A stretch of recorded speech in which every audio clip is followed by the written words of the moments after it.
ನಮಸ್ಕಾರ ಸ್ನೇಹಿತರೆ, ನನ್ನ ಹೆಸರು ಅರುಣ್. ನಾನೊಬ್ಬ ಅಮೂಲ್ ರೋಗಿ. ದೇವರ ಗುಂಪಿನ ಸಹಾಯ, ಹಿರಿಯ ಬಂಧುಗಳ ಅನುಭವ, ಬಲಭರವಸೆ ಹಾಗೂ 12 ಹೆಜ್ಜೆಗಳು ಈ ಕಾರ್ಯಕ್ರಮ ಉರಿಯುವಂತ ಮಾನಸಿಕ ಸೆಳೆತ ಇಲ್ಲ ಸ್ನೇಹಿತರೆ.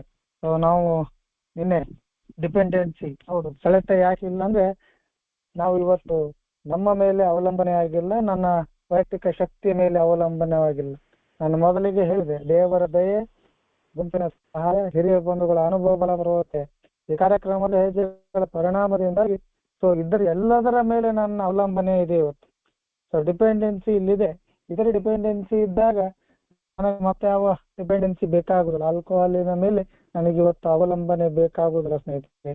ನಿನ್ನೆ ಅದನ್ನೇ ನಾವು ಹೇಳ್ತಾ ಇದ್ದೀವಿ, ಯಾರದರ ಮೇಲೆ ಡಿಪೆಂಡೆನ್ಸಿ ಹೇಗಾಗುದು, ನನ್ನ ಸ್ವಂತಿಕೆಯ ವಿಷಯ ಏನಾಗ್ತದ, ನನ್ನ ಅಸ್ತಿತ್ವದ ವಿಷಯ ಏನಾಗ್ತದ. ನಾವು ಎಲ್ಲರನ್ನು ಕೇಳ್ತೀವಿ, ಎಲ್ಲ ಬುದ್ಧಿ ಮಾತುಗಳನ್ನು ಕೇಳ್ತೀವಿ, ಎಲ್ಲ ಹೇಳಿದ್ದನ್ನು ಕೇಳ್ತೀವಿ, ಆದ್ರೆ ಎಲ್ಲವನ್ನು ನನ್ನ ಬದುಕನ್ನು ಇನ್ನೊಬ್ಬರ ಕೈಯಲ್ಲಿ ಇಡುವುದಾದ್ರೆ ಹೇಗೆ, ಅರ್ಪಿಸುವುದಾದ್ರೆ ಹೇಗೆ ಅನ್ನುವಂತ ಮಾತುಗಳನ್ನ ನಾವು ಮಾಡ್ತೀವಿ. ಇವೆಲ್ಲವೂ ಏನಾಗ್ತದೆ ಅಂದ್ರೆ ನಮ್ಮ ಆತ್ಮಿಕ ಅಥವಾ ಆಧ್ಯಾತ್ಮಿಕ ಬೆಳವಣಿಗೆಗೆ ಅಡ್ಡಿಯಾಗಿ ನಿಲ್ಲುವಂತ ಯೋಚನೆಗಳಿವು. ನಿಜ ಸಂಗತಿ ಏನಪ್ಪಾ ಅಂತಂದ್ರೆ, ನಾವು ಎಷ್ಟು ನಮ್ಮ ಉನ್ನತ ಶಕ್ತಿಯ ಮೇಲೆ ಅವಲಂಬಿತರಾಗ್ತೀವೋ ಅಷ್ಟು ನಾವು ಸ್ವತಂತ್ರರಾಗ್ತೀವಿ. ಯಾಕಂದ್ರೆ ನನ್ನ ಇಡೀ ಬದುಕನ್ನ, ಜೀವನವನ್ನ ಅವನು ನಡೆಸ್ತಾನೆ, ನಮ್ಗೆ ದಾರಿ ತೋರಿಸ್ತಾನೆ, ಅವನೆಲ್ಲವನ್ನ ಮಾತನಂದಾಗ ನನಗೇನು ಕೆಲಸ? ಅವನು ಹೇಳಿದಷ್ಟು ಫಾಲೋ ಮಾಡ್ಕೊಂಡು ಹೋಗೋದಷ್ಟೇ ಕೆಲಸ. ಎಷ್ಟು ನಾವು ಉನ್ನತ ಶಕ್ತಿಯ ಮೇಲೆ ಅವಲಂಬನೆಗೊಳ್ತೀವಿ, ನಾವು ಇಂಡಿಪೆಂಡೆಂಟ್ ಹಾಕೊಂತ ಹೋಗ್ತೀವಿ. ನಮಗೆ ಕೆಲಸ ಕಡಿಮೆ, ಅವನದನ್ನ ನೋಡ್ಕೋತಾನ, ನಾವ್ಯಾಕೆ ತಲೆ ಕೆಡ್ಸ್ಕೋಬೇಕು ಅನ್ನುವಂತ ಮಾತಿರುತ್ತೆ. ಯಾರು ಅವನಂದ್ರೆ ಯಾರು? ಇಲ್ಲಿ ಭಗವಂತ, ನನ್ನ ಉನ್ನತ ಶಕ್ತಿ. ಅವ್ರು ಅದನ್ನ ನೋಡ್ಕೊಳ್ತಾರೆ, ನನ್ನ ಬದುಕನ್ನ ನೋಡ್ಕೊಳ್ತಾರೆ, ನನ್ನ ಸಂಕಲ್ಪ, ನನ್ನ ಆಸೆಗಳು, ನನಗೇನು ಬೇಕು, ನನ್ನ ಕಲ್ಪನೆಗಳು. ಇಲ್ಲಿ ಜೀವನ ಸಂಕಲ್ಪ ಅಂದ್ರೆ, ಜೀವನ ಅಂದ್ರೆ ಸಮಯ, ಸಮಯ ಬಿಟ್ಟು ಮತ್ತೇನು ಅಲ್ಲ. ಜೀವನ ಅಂದ್ರೆ ಸಮಯ. ಇವೆಲ್ಲವನ್ನ ಅವನು ನೋಡ್ಕೋತಾನೆ, ನಾವ್ಯಾಕೆ ಕೆಡಿಸ್ಕೋಬೇಕು? ಹಿಂಗಾಗಿ ನಾವು ಎಷ್ಟು ಅವನ ಮೇಲೆ ಡಿಪೆಂಡೆನ್ಸಿ ಆಗ್ತೀವಿ, ಅವಲಂಬಿತರಾಗ್ತೀವಿ, ನಾವು ಸ್ವತಂತ್ರರಾಗ್ತೀವಿ. ಅದನ್ನ ಅವರಲ್ಲಿ ಹೇಳ್ತಾರೆ. ಆದುದರಿಂದ ನಮ್ಮ ಅಭ್ಯಸಿಸುವಂತಹ ಹೊಂದಿಕೊಳ್ಳುವಿಕೆಯು ನಾವು ನಮ್ಮ ಆತ್ಮಿಕ ಸ್ವಾತಂತ್ರ್ಯವನ್ನು ಅಧಿಕವಾಗಿ ಗಳಿಸಿಕೊಳ್ಳುವ ದಾರಿಯಾಗಿರ್ತದೆ. ಇಲ್ಲಿ ಯಾರ ಮೇಲೆ ಹೊಂದ್ಕೋಬೇಕು? ನಾನು ನಂಬಿದ ಶಕ್ತಿ ಮೇಲೆ, ಅಥವಾ ನಾನು ಅರ್ಥ ಮಾಡಿಕೊಂಡಂತಹ ಉನ್ನತ ಶಕ್ತಿಯ ಮೇಲೆ, ಅಥವಾ ಭಗವಂತನ ಮೇಲೆ ಇವತ್ತು ನಾನು ಅವಲಂಬಿತನಾಗ್ತೀನಿ. ಅವನ ಮೇಲೆ ಅವಲಂಬಿತನಾದಾಗ ನನಗೆ ಇನ್ನಷ್ಟು ಆತ್ಮಿಕ ಸ್ವಾತಂತ್ರ್ಯ ಸಿಗ್ತದೆ. ಅದು ಕೂಡ ಇದು ಒಂದು ಒಳ್ಳೆಯ ದಾರಿ ಅಂತ ಹೇಳ್ತಾರೆ. ನಾವು ಇಲ್ಲಿ ನಿಲ್ಸಿದ್ವಿ ಪುಟ ನಂಬರ್ 36, ಸಂಖ್ಯೆ 36. 2ನೇ ಪ್ಯಾರಾದಿಂದ ನಮ್ಮ ಸ್ನೇಹಿತರು ಓದ್ತಾರೆ. ಪ್ರಶಾಂತ ಧಾಮದ ಸ್ನೇಹಿತರು ಅತ್ಯಂತ ಸ್ಪಷ್ಟವಾಗಿ, ಸ್ಫುಟವಾಗಿ ಓದ್ತಾರೆ. ನಾನು ಕೂಡ ಇಲ್ಲಿ ಸ್ಕ್ರೀನ್ ಶೇರ್ ಮಾಡಕ್ ಪ್ರಯತ್ನ ಮಾಡ್ತೀನಿ. ದಯವಿಟ್ಟು ಅನ್ಮ್ಯೂಟ್ ಆಗಬೇಡಿ, ಅದೊಂದು ರಿಕ್ವೆಸ್ಟ್ ನಿಮಗೆ, ಮತ್ತೇನಿಲ್ಲ. ಓದಿ ಸರ್ ಪ್ಲೀಸ್. ನಮಸ್ಕಾರ ಬಂಧುಗಳೇ. ನಮಸ್ಕಾರ ಅರುಣ್ ಸರ್. ಏಯ ಸಾಹಿತ್ಯ 12 ಹೆಜ್ಜೆಗಳು ಮತ್ತು 12 ಪರಂಪರೆಗಳು. ಇದರಲ್ಲಿ 3ನೇ ಹೆಜ್ಜೆ, ಪುಟ ಸಂಖ್ಯೆ 36, ಮೊದಲನೇ ಪ್ಯಾರಾಗ್ರಾಫ್. ನಾವು ನಮ್ಮ ದೈನಂದಿನ ಜೀವನದಲ್ಲಿ ಈ ಹೊಂದಿಕೊಳ್ಳುವಿಕೆಯ ಮಟ್ಟವನ್ನು ಪರಿಶೀಲಿಸುವ. ಈ ವಿಷಯದಲ್ಲಿ ನಮಗೆ ಅರಿವಿಲ್ಲದೆ ನಾವು ಎಷ್ಟೋ ಹೊಂದಿಕೊಂಡು ಬದುಕುತ್ತಿದ್ದೇವೆ ಎನ್ನುವುದರ ಅರಿವು ನಮಗಾಗುತ್ತದೆ. ಪ್ರತಿ ಆಧುನಿಕ ಮನೆಯಲ್ಲೂ ವಿದ್ಯುತ್ ಅನ್ನು ಮನೆಯೊಳಗೆ ಬೇರೆ ಬೇರೆ ಕಡೆಗೆ ಹರಿಸುವ ತಂತಿಗಳಿವೆ. ಅವು ಬೆಳಕನ್ನು, ಶಕ್ತಿಯನ್ನು ಹರಿಸುತ್ತವೆ. ಈ ಹೊಂದಿಕೊಳ್ಳುವಿಕೆಯಿಂದ ನಮಗೆ ಸಂತೋಷವಾಗುತ್ತದೆ ಮತ್ತು ಯಾವುದೇ ಕಾರಣಕ್ಕೂ ವಿದ್ಯುತ್ ಕಡಿತಗೊಳ್ಳದಿರಲಿ ಎಂದು ನಾವು ಆಶಿಸುತ್ತೇವೆ. ಹೀಗೆ ಈ ವೈಜ್ಞಾನಿಕ ವಿಶೇಷತೆಯೊಂದಿಗೆ ನಮ್ಮ ಹೊಂದಾಣಿಕೆಯನ್ನು ಒಪ್ಪಿಕೊಳ್ಳುವುದರಿಂದ ನಾವು ವೈಯಕ್ತಿಕವಾಗಿ ಹೆಚ್ಚಿನ ಸ್ವಾತಂತ್ರ್ಯವನ್ನು ಅನುಭವಿಸುತ್ತೇವೆ. ನಾವು ಸ್ವಾತಂತ್ರ್ಯವನ್ನು ಮಾತ್ರವಲ್ಲ, ಆರಾಮ ಮತ್ತು ಭದ್ರತೆಯನ್ನು ಕಂಡುಕೊಳ್ಳುತ್ತೇವೆ. ಶಕ್ತಿಯು ಅದರ ಅವಶ್ಯಕತೆ ಇದ್ದಲ್ಲಿ ಹರಿಯುತ್ತದೆ. ಬಹಳ ಕೆಲವೇ ಜನಕ್ಕೆ ಅರ್ಥವಾಗುವ ಶಕ್ತಿಯಾದ ವಿದ್ಯುತ್ತು ನಮ್ಮ ದೈನಂದಿನ, ಸಾಮಾನ್ಯ, ಕೆಲವೊಮ್ಮೆ ಗಂಭೀರ ಅವಶ್ಯಕತೆಗಳನ್ನು ಪೂರೈಸುತ್ತದೆ. ಉದಾಹರಣೆ, ವೈದ್ಯಕೀಯದಲ್ಲಿ ವಿದ್ಯುತ್ ಚಾಲಿತ ಅಂಗಾಂಗಗಳು. ಆದರೆ ನಮ್ಮ ಮನಸ್ಸಿನ ಅಥವಾ ಭಾವನೆಗಳ ಸ್ವಾತಂತ್ರ್ಯಕ್ಕೆ ಸಂಬಂಧಿಸಿ ನಾವು ಎಷ್ಟು ವಿಚಿತ್ರವಾಗಿ ನಡೆದುಕೊಳ್ಳುತ್ತೇವೆ. ನಮ್ಮ ಯೋಜನೆ ಮತ್ತು ಕಾರ್ಯವನ್ನು ಚಿಂತಿಸಿ ನಿರ್ಧರಿಸುವ ನಮ್ಮ ಹಕ್ಕಿನ ಬಗ್ಗೆ ನಮ್ಮಷ್ಟಕ್ಕೆ ನಾವು ಎಷ್ಟು ಒತ್ತಾಯಪೂರ್ವಕವಾಗಿ ಹಕ್ಕೊತ್ತಾಯ ಮಾಡುತ್ತೇವೆ. ಹೌದು, ನಾವು ಯಾವುದೇ ಸಮಸ್ಯೆ, ಸರಿತಪ್ಪುಗಳನ್ನು ತೂಗಿ ನೋಡುತ್ತೇವೆ. ನಾವು ಶಾಂತರಾಗಿ ಬುದ್ಧಿವಾದವನ್ನು ಕೇಳುತ್ತೇವೆ, ಆದರೆ ನಿರ್ಧಾರವು ನಮ್ಮದೇ ಆಗಬೇಕಿಚ್ಛಿಸುತ್ತೇವೆ. ಮಾನಸಿಕ ಮತ್ತು ಭಾವುಕ ವಿಷಯಗಳಲ್ಲಿ ಯಾರೇ ನಮ್ಮ ವೈಯಕ್ತಿಕ ಸ್ವಾತಂತ್ರ್ಯದಲ್ಲಿ ಕೈಯಾಡಿಸುವುದು ನಮಗೆ ಸ್ವೀಕಾರವಾಗುವುದಿಲ್ಲ. ಅಲ್ಲದೆ ನಾವು ಸಂಪೂರ್ಣವಾಗಿ ಯಾರನ್ನು ನಂಬಲು ಅಸಾಧ್ಯವಾಗುತ್ತದೆ. ನಮ್ಮ ಮಾನಸಿಕ ದೃಢತೆಯ ಬೆಂಬಲವಿರುವ ನಮ್ಮ ಬುದ್ಧಿವಂತಿಕೆಯಿಂದ ನಮ್ಮ ಜೀವನವನ್ನು ನಾವು ನಡೆಸಬಲ್ಲೆವು ಮತ್ತು ನಾವು ಜೀವಿಸುತ್ತಿರುವ ಜಗತ್ತಿನಲ್ಲಿ ಜಯ ಸಾಧಿಸಬಲ್ಲೆವೆನ್ನುವ ಖಂಡಿತ ವಿಶ್ವಾಸ ನಮಗಿರುತ್ತದೆ. ತಾನೇ ತನ್ನ ದೇವನಾಗಿ ಮನುಷ್ಯನ ಅರ್ಥೈಸುವ ತಾತ್ವಿಕತೆಯು ಹೇಳುವಾಗ ಬಹಳ ಚೆನ್ನಾಗಿ ಹೇಳಬಹುದು. ಆದರೆ ಪರೀಕ್ಷೆಗೊಳಪಟ್ಟಾಗ ನಿಜವಾಗಿಯೂ ಎಷ್ಟು ಚೆನ್ನಾಗಿ ಅದು ಕಾರ್ಯನಿರ್ವಹಿಸಬಲ್ಲದು. ಕನ್ನಡಿಯಲ್ಲಿ ತನ್ನನ್ನೇ ಚೆನ್ನಾಗಿ ನೋಡಿಕೊಳ್ಳುವ ಯಾವನೇ ಒಬ್ಬ ಅಮಲ್ ರೋಗಿಗೆ ಉತ್ತಮ ಉತ್ತರವಾಗಬಲ್ಲದು.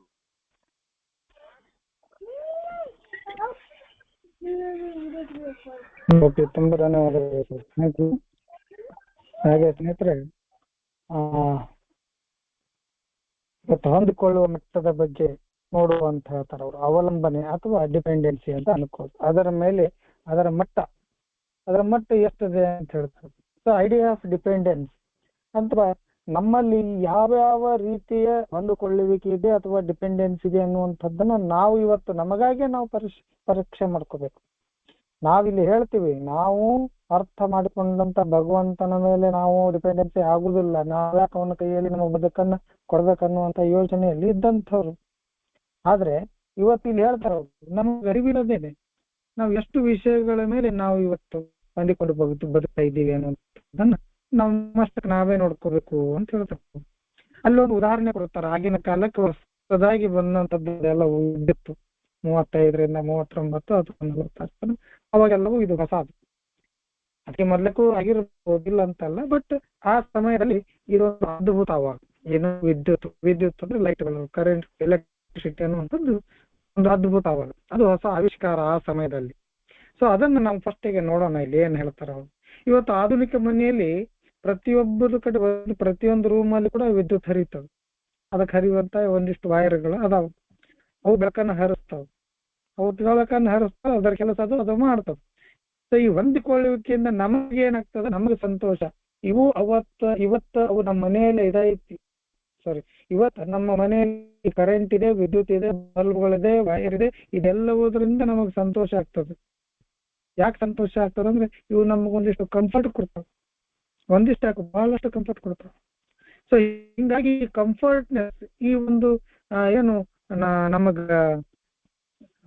ಉಪಯೋಗಕ್ಕೆ ಬರ್ತದೆ, ಅಥವಾ ನಮಗಿದು ಉಪಕಾರ ಮಾಡ್ತದೆ, ಅಥವಾ ನಮ್ಮ ಕೆಲಸಕ್ಕೆ ಬರ್ತದೆ, ಅಥವಾ ನಮಗಿದು ಬೇಕಾಗ್ತದೆ. ಸೊ ಇದರಿಂದ ನಮಗೆ ಸಂತೋಷ ಆಗ್ತದೆ. ಅದ್ರ ಜೊತೆಗೆ ನಾವೇನ ಆಶಿಸ್ತೀವಿ ಅಂತಂದ್ರೆ, ಯಾವುದೇ ಕಾರಣಕ್ಕೂ ವಿದ್ಯುತ್ ಕಡಿತವಾಗದಿರ್ಲಿ, ಕಟ್ ಆಗದಿರ್ಲಿ, ಪವರ್ ಕಟ್ ಆಗಬಾರ್ದಪ್ಪ, ಕರೆಂಟ್ ಹೋಗ್ಬಾರ್ದಪ್ಪ, ಕತ್ತಲಾಗ ತ್ರಾಸ ಆಗ್ತದೆ.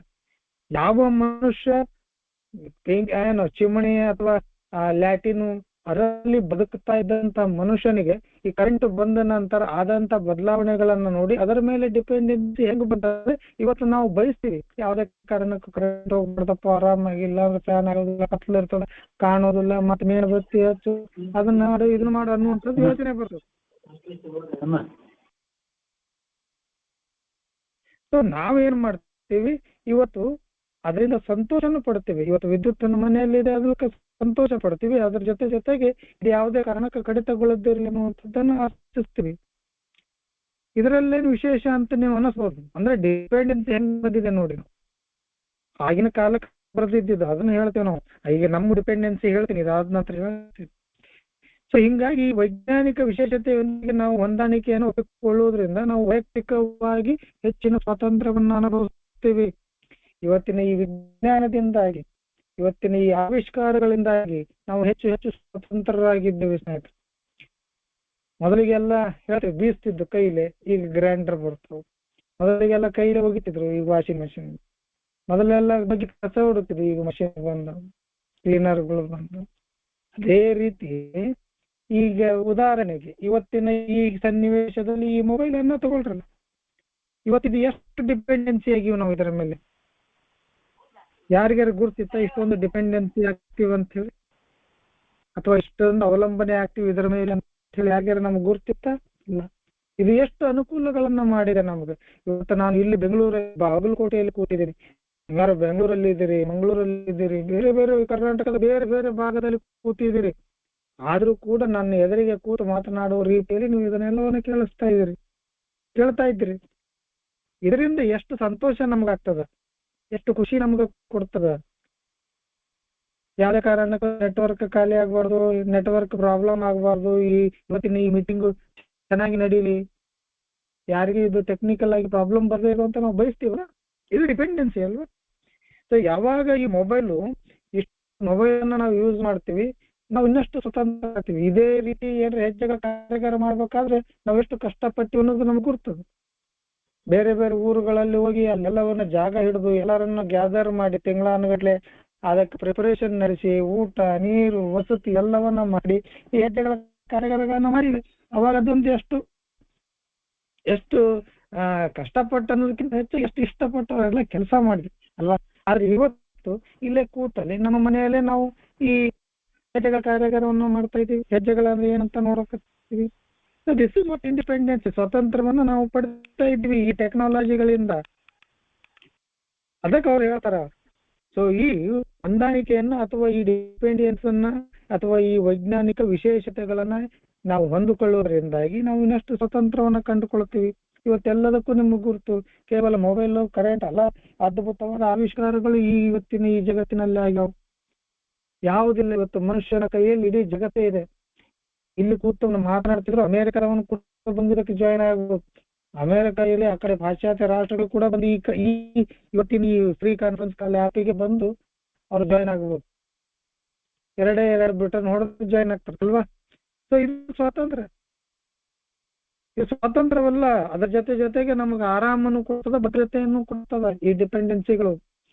ಇವತ್ತು ಮೊಬೈಲ್ ಇದ್ರೆ ಎಲ್ಲೇ ಇದ್ರು ಕಿಶೆದಾಗ ದುಡ್ಡು ಇರ್ಲಿಲ್ಲ ಅಂದ್ರೆ ಓಕೆ, ಎಲ್ಲಿ ಬೇಕಾದಲ್ಲಿ ಹೋಗ್ಲಿ ನಾನು ದುಡ್ಡು ಮೊಬೈಲ್ ಇದ್ದಂಗ ಹಾಕ್ತೀವಿ.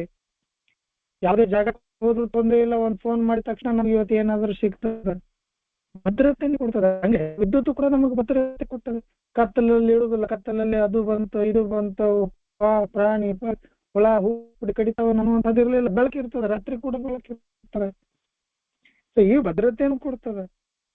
ಇವತ್ತು ನಮ್ಗೆ ಎಲ್ಲೆಲ್ಲಿ ಪವರ್ ಅವಶ್ಯಕತೆ ಇದೆ ಅದು ಎಲ್ಲಾ ಕಡೆ ಹರಿಸ್ತೀವಿ ನಾವು. ಪ್ರತಿಯೊಂದು ರೂಮ್ ನಲ್ಲಿ ಹರಿಸ್ತೀವಿ, ಬಾತ್ರೂಮ್ ನಲ್ಲಿ ಹರಿಸ್ತೀವಿ, ಮನೆಗಳು ಬೆಡ್ರೂಮ್ ಅಲ್ಲಿ ಹರಿಸ್ತೀವಿ, ದೇವ್ರ ಮನೇಲಿ ಹರಿಸ್ತೀವಿ, ಅಡಿಗೆ ಮನೆ ಕಳಿಸ್ತೀವಿ. ಏನ್ ವೈರ್ ಐತೆ ಕನೆಕ್ಷನ್ ಐತೆ ಹೆಂಗ್ ಕೊಡ್ಬೇಕು ಅದನ್ನ ಕೊಡಿಸಿ ಕಳಿಸ್ತೀವಿ. ಎಲ್ಲಿ ನಮಗೆ ಬೇಕಲ್ಲಿ ಇದನ್ನ ಎಲ್ಲವನ್ನು ಹರಿಸ್ತೀವಲ್ಲ. ಆದ್ರೂ ಕೂಡ ಈ ವಿದ್ಯುತ್ತಿನ ಬಗ್ಗೆ ನಮಗೆಲ್ಲರಿಗೂ ಅರಿವೈತಾ? ಅದ್ರ ಬಗ್ಗೆ ಸಂಪೂರ್ಣ ಜ್ಞಾನ ಐತಾ? ನಮ್ಗ ಇಲ್ಲ. ವಿದ್ಯುತ್ ಇದೆ, ಕಂಫರ್ಟ್ ಒಪ್ಕೋತೀವಿ. ಇದು ವಿದ್ಯುತ್ ಅಂತಾರ, ಇದಕ್ಕೆ ಲೈಟ್ ಅಂತಾರ, ಇದು ಒಳಗ್ ವೈರ್ ಇರ್ತತಿ, ವೈರ್ ಒಳಗ ಕರೆಂಟ್ ಹರಿತದ, ಇದಕ್ಕೆ ಬಟನ್ ಅದಾವ, ಈ ಬಟನ್ ನೋಡಿದ್ರ ಫ್ಯಾನ್ ಚಾಲು ಆಕತಿ, ಈ ಬಟನ್ ನೋಡಿದ್ರ ಲೈಟ್ ಬರಕತಿ, ಎಲ್ಲವೂ ನಮ್. ಆದ್ರೆ ಕ್ಲೀನ್ ಆಗಿ ವಿದ್ಯುತ್ ಅರ್ಥ ಮಾಡ್ಕೊಂಡು ಕೆಲವು ಜನ ಇಲೆಕ್ಟ್ರಿಕಲ್ ಇಂಜಿನಿಯರ್ಗಳು ಇರ್ತಾರೆ, ಡಿಪ್ಲೊಮಾ ಇಂಜಿನಿಯರ್ಗಳು ಇರ್ತಾರೆ, ಎಲೆಕ್ಟ್ರಿಷಿಯನ್ಗಳು ಇರ್ತಾರೆ, ಅದನ್ನ ಕಲ್ತವ್ರು ಇರ್ತಾರೆ. ಅವ್ರಿಗೆ ಮಾತ್ರ ವಿದ್ಯುತ್ ಹೇಗ್ ಉತ್ಪತ್ತಿ ಆಗ್ತದ, ಹೆಂಗಿರ್ತದ, ಯಾವ್ದಕ್ಕೆ ಕೊಟ್ರೆ ಸರಿ ಹೋಗ್ತದ, ಯಾವ್ದನ್ನ ಯಾವ ಕಡೆ ನಾವು ಕನೆಕ್ಟ್ ಮಾಡ್ಬೇಕು, ಯಾವ್ದನ್ನ ಹೆಂಗ್ ವೈರಿಂಗ್ ಮಾಡ್ಬೇಕು, ಯಾವ್ದನ್ನ ಎಲ್ಲಿ ಇದನ್ ಮಾಡ್ಬೇಕು, ಅವು ಪ್ಲಸ್ ಮೈನಸ್ ಅವೆಲ್ಲವೂ ನಮ್ಗೆ ಅರ್ಥ ಆಗುದಿಲ್ಲ. ಆದ್ರೂ ಕೂಡ ನಮ್ಗೆ ಅರ್ಥ ಆಗದೇ ಇರುವಂತ ವಿಷಯಗಳ ಮೇಲೆ ನಾವು ಇಷ್ಟೊಂದು ಡಿಪೆಂಡ್ ಆಗಿವಿ. ಕರೆಂಟ್ ಕೆಲವೊಬ್ಬರಿಗೆ ಮಾತ್ರ ಅರ್ಥ ಆಗತ್ತೆ, ಯಾರು ಅದನ್ನ ಕಲ್ತಿರ್ತಾರ ಅವ್ರಿಗೆ ಅರ್ಥ ಆಗ್ತದ. ನಮಗೇನ್ ಗೊತ್ತ ಕರೆಂಟಿನ ಬಗ್ಗೆ? ಇಲ್ಲಲ್ಲ. ಸೊ ನಮಗ ಅರ್ಥವಾಗದೇ ಇರುವಂತ ಒಂದು ಶಕ್ತಿ ಮೇಲೆನೆ ನಾವು ಇಷ್ಟು ಡಿಪೆಂಡೆನ್ಸಿ ಆಗ್ತೀವಿ. ಇದು ಎಲ್ಲ ಗಂಭೀರ ಸಮಸ್ಯೆಗಳಿಗೆ ಇವತ್ತು ಕರೆಂಟ್ ಇಲ್ಲ ಅಥವಾ ವಿದ್ಯುತ್ ಇಲ್ಲ ಅಂದ್ರೆ ಯಾವ ಕೆಲಸನೂ ಆಗುದಿಲ್ಲ. ವೈದ್ಯಕೀಯದಲ್ಲೂ ಕೂಡ ಅದ್ ಹೇಳ್ತಾರೆ ಅವಾಗಲೇ, ವೈದ್ಯಕೀಯದಲ್ಲೂ ಕೂಡ ನಾವು ಇವತ್ತೆಲ್ಲೂ ಡಿಪೆಂಡೆನ್ಸ್ ಆಗಿ ಮೆಕ್ಯಾನಿಕಲ್ ವೆಂಟ್ ಇರ್ಬೋದು, ಫೇಸ್ ಮೇಕರ್ ಇರ್ಬೋದು, ಎಲ್ಲ ಏನು ಈ ನಾವು ಬಿ ಪಿ ಅಪರಿಸ್ಟರ್ಸ್, ಲ್ಯಾಂಪ್ಗಳು, ಓಟಿ ಸಾಮಾನುಗಳು, ಸಾಕಷ್ಟು ಇವತ್ತೆಲ್ಲವೂ ಪ್ರತಿಯೊಂದು ಕೂಡ ಏನು ಇವತ್ತು BP ಅಪರಿಸ್ಟರ್ಸ್ ECG ಹಿಡ್ಕೊಂಡು ಸತ ಎಲ್ಲವೂ ಕರೆಂಟ್ ಇಲ್ಲ, ವಿದ್ಯುತ್ ಇಲ್ಲ ಅಂದ್ರೆ ಯಾವ್ದು ಇಲ್ಲ ಅನ್ನುವಂತ ಪರಿಸ್ಥಿತಿ ನಾವು ಬಂದಿವಿ ಅಲ್ವಾ. ಸೊ ನಮಗೆ ಗುರುತಾಗದೇ ಇರುವಂತಹದ್ದು ಈ ಎಲೆಕ್ಟ್ರಿಸಿಟಿ ಹೆಂಗ್ ಉತ್ಪತ್ತಿ ಆಗ್ತದೆ ಸುಮ್ಮನೆ ಜನರಲ್ ಆಗಿ ಹೇಳ್ಬೋದು. ಗಾಳಿಯಿಂದ ಆಗ್ಬೋದು, ನೀರಿನಿಂದ ತೆಗಿಬಹುದು, ನಾವು ಕಲ್ಲಿದ್ಲಿಂದ ತಯಾರಿಸಬಹುದು, ಏನು ನ್ಯೂಕ್ಲಿಯರ್ ಪವರ್ ಇದರಿಂದ ತಯಾರಿಸಬಹುದು. ಓಕೆ, ಜನರಲ್ ಆಗಿ ನಮ್ಗೆ ಇದು ಅಷ್ಟೇ ಗುರುತು.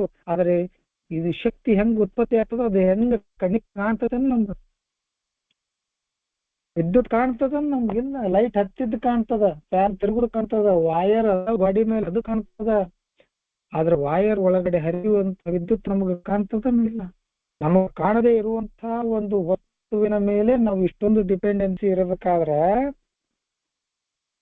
ನಾವು ನಮ್ಮ ಮನಸ್ಸಿನ ಅಥವಾ ಭಾವನೆಗಳ ಸ್ವತಂತ್ರಕ್ಕೆ ಸಂಬಂಧಿಸಿದಂತೆ ಎಷ್ಟು ವಿಚಿತ್ರವಾಗಿ ನಡ್ಕೊಳ್ತೀವಿ. ನಮಗೆ ಗೊತ್ತೇ ಇಲ್ಲದಂತ ಎಲೆಕ್ಟ್ರಿಸಿಟಿ ಬಗ್ಗೆ ಎಷ್ಟು ಮಾತಾಡ್ತೀವಿ, ನಮ್ಗೆ ಗುರ್ತೇ ಇಲ್ಲಾರ್ದ ಈ ನೆಟ್ವರ್ಕ್, ಈ ಮೊಬೈಲ್ ನೆಟ್ವರ್ಕ್, ಯಾವುದೇ ವೈರ್ ಇಲ್ಲ, ಏನಿಲ್ಲ, ಇದು ಒಂದು ಮೊಬೈಲ್ ಅಷ್ಟೇ. ಇದೊಂದು ಡೆಬ್ಬಿಯಿಂದ ನಮ್ಗೆ ಕನೆಕ್ಷನ್ ಇಲ್ಲ, ವೈರ್ ಇಲ್ಲ, ಎಲ್ಲಿ ಲೈನ್ ಎಳ್ದಿಲ್ಲ, ಆದ್ರೂ ಕೂಡ ನಾವು ಕನೆಕ್ಟ್ ಆಗಿವಿ. ಇದ್ರ ಬಗ್ಗೆ ನಮ್ಗೆ ಡೀಪ್ ಆಗಿ ಗುರ್ತಿಲ್ಲ. ವೈಫೈ ಅಂದ್ರೆ ಗುರ್ತಿಲ್ಲ, ಲ್ಯಾನ್ ಅಂದ್ರೆ ಗುರ್ತಿಲ್ಲ, ಇಂಟರ್ನೆಟ್ ಪ್ರೋಟೋಕಾಲ್ ಏನಾದ್ರು ನಮ್ಗೇನು ಗುರ್ತಿಲ್ಲ. ಇದು ಹೆಂಗ್ ಕನೆಕ್ಟ್ ಆಗ್ತದೆ ಅದ್ರ ಬಗ್ಗೆ ಡೀಪ್ ಆಗಿ ಐಡಿಯಾ ಇಲ್ಲ. ಆದ್ರೂ ಕೂಡ ನಾವು ಇದನ್ನ ನಂಬುತ್ತೀವಿ. ಆದ್ರೆ ನಮ್ಮ ಮನಸ್ಸಿನ ಅಥವಾ ನಮ್ಮ ಭಾವನೆಗಳ ಸ್ವತಂತ್ರಕ್ಕೆ ಸಂಬಂಧಿಸಿದಾಗ, ಅಥವಾ ನನ್ನ ಒಳಗೆ ನಡೆಯುವಂತಹ ಭಾವನೆಗಳು ಅಥವಾ ನನ್ನ ವೈಯಕ್ತಿಕ ಸ್ವತಂತ್ರಕ್ಕೆ ಸಂಬಂಧಿಸಿದಾಗ ನಾನು ಎಷ್ಟು ವಿಚಿತ್ರವಾಗಿ ನಡ್ಕೊಳ್ತೀನಿ. ಇದನ್ನ ಕ್ವಶನ್ ನಾನು ಹಾಕೋ, ನಮ್ಮ ಯೋಚನೆ ಮತ್ತು ಕಾರ್ಯವನ್ನು ಚಿಂತಿಸಿ ನಿರ್ಧರಿಸುವ ನಮ್ಮ ಹಕ್ಕಿನ ಬಗ್ಗೆ, ನನ್ನಲ್ಲಿ ಬರುವಂತ ಯೋಚನೆಗಳು, ನಾನು ಮಾಡುವಂತ ಕೆಲಸಗಳ ಬಗ್ಗೆ ನಾನು ಥಿಂಕ್ ಮಾಡ್ತೀನಿ, ನಾನು ಯೋಚನೆ ಮಾಡ್ತೀನಿ, ಅದರೊಳಗೆ ನಾನು ಡಿಸೈಡ್ ಮಾಡ್ತೀನಿ ನನ್ನ ಹಕ್ಕೇನು, ನಾನು ಏನ್ ಮಾಡ್ಬೇಕು, ನಾನು ಏನ್ ಬರ್ಬೇಕನ್ನುವಂತ.